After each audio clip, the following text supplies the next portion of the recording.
আরামবাগের পল্লীশ্রী মোড়ে ব্যস্ততম রাস্তায় হুড়মুড়িয়ে ভেঙে পড়ল তরুণ, ভাগ্য জোরে বাঁচল প্রাণ। পশ্চিমবঙ্গ ডেকোরেটর সমন্বয় সমিতির গত 30 ও 31 আগস্ট যে 10তম সম্মেলন হয়ে গেল, তা তরুণ গত বেশ কিছুদিন ধরে পল্লীশ্রী মোড়ে রাস্তা জুড়ে তৈরি হয়েছিল। সেটাই অল্প ঝড়ে আজ ভেঙে রাস্তায় পড়ে যায়। ভাগ্যক্রমে ওই সময় কোনো পথ চলতি মানুষ বা যাত্রীবাহী গাড়ি ছিল না, ফলে বড় ধরনের দুর্ঘটনা ঘটেনি। ঘটনাস্থলে আরামবাগ থানার পুলিশ উপস্থিত হন। বিগত বেশ কয়েকদিন ধরেই ওই আরামবাগ রামকৃষ্ণ সেতুর মুখে এবং পল্লীশ্রী সহ সমগ্র রাস্তার একাধিক জায়গায় এই সংগঠনের সম্মেলনে গেট করা হয়েছিল। কিন্তু পশ্চিমবঙ্গ ডেকোরেটর সমন্বয় সমিতির সম্মেলন শেষ হয়ে গেলেও এখনও গেটগুলি খোলা হয়নি। আজ সেই গেট বা তরুণ হুড়মুড়িয়ে ভেঙে পড়ে পল্লীশ্রীতে একেবারে মেন রাস্তায়। দেখুন বিস্তারিত। আরামবাগ থেকে কুশকুমার পাড়ের রিপোর্ট, আরামবাগ টাইমস। দেখতে পাচ্ছেন এক ধরনের এই অবস্থায় যদি এটা পড়ে যায়,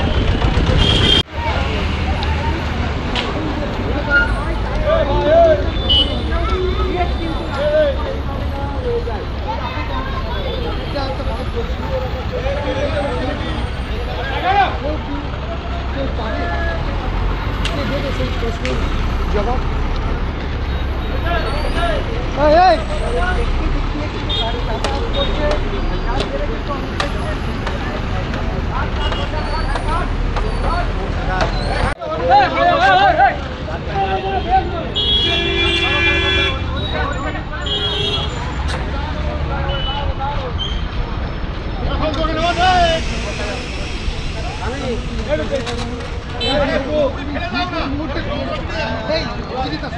মোটামুটি ওই সম্মেলনের 15 দিন আগে, সম্মেলনের 15 দিন আগে, 15 দিন আগে থেকে। কতদিন হয়ে গেছে? এই তো 31 তারিখে হলো। তো এই তো তোমার হচ্ছে প্রায় 15-20 দিন ধরে এই এইবার চলে হচ্ছে। যদি কোনো মানুষের উপর পড়তো কি হতো? বিপজ্জনক ব্যাপার হতো। আর কি হতো? কিন্তু এটা তো ঠিক নয়। প্যান্ডেলটা যে করেছে কোনো বাঁশ গাড়ে নেই, ওই করে হাওয়া যে ঝোড়ো হাওয়াতেই উল্টো পড়ে গেল। সাপোর্ট ছিল না একদম। সাপোর্ট বলতে সাইড সাপোর্ট ছিল।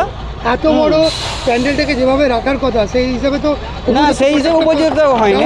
না, ওইসে হয় না বলেই পড়ে গেল। এটা পল্লীশ্রী। না, আমি এখানে কাজ করতে আসছি। কি নাম আপনার? আমার নাম সন্দীপ। পড়েছিল এরকম ঘরের উপরে পড়েছিল। ঘর, হ্যাঁ, আমার ঘরের উপরে পড়েছিল এইদিকে। হ্যাঁ, আমার কখনো পড়তে পারে তার ঠিক নেই। এই ঝড়েতে যদি এইটা যদি পড়ে যেতে পারে, মানুষ যায় না, তাতে কি অবস্থা হতো? না, ঝড়টা সেরকম দেয়নি। এই আগাছাতে যদি এই লোকজন গেলে কি অবস্থা হতো? হ্যাঁ, সব সময় খেলাধুলা করছে বাচ্চা, এই ছোট ছোট নাবালক ছেলেরা কি করবে? গাড়ি যাচ্ছে আর যাচ্ছে, তাদেরকে কি করতে হবে? তা এইটুকুন করে গেড়ে দিয়ে যদি চলে যায়, সে খুঁটিগুলো তাদেরকে বলা হয়েছে বেশি করে গাড়ো, একবার হয়েছে, আবার সে বারবার এরকম করবে। না, কিচ্ছু পাইনি। ওই তোমার ভাঙা ঘরেই পড়ে আছি আমরা, ভাঙা ঘরেতে। কি না আমার না কেউ আসাও নেই। তা তো একটা বাঁশ নিয়ে রেখে দেব, খুঁটিটাকে চেকিয়ে সেই বাঁশটাকে তো খুলে নিয়ে চলে গেছে। কাজ হয়ে যাওয়ার পর খুলে নেওয়া তো উচিত। হ্যাঁ, তাহলে সেটাকে আমার ঘরটা বাগাও না, কিছুই নাই, সেই অবস্থায় আমার ঘর দুয়ার আছে। আমার নাম হচ্ছে আরতি দাস। এই জায়গাটা পল্লীশ্রী 6 নম্বর। কি করেন আপনি?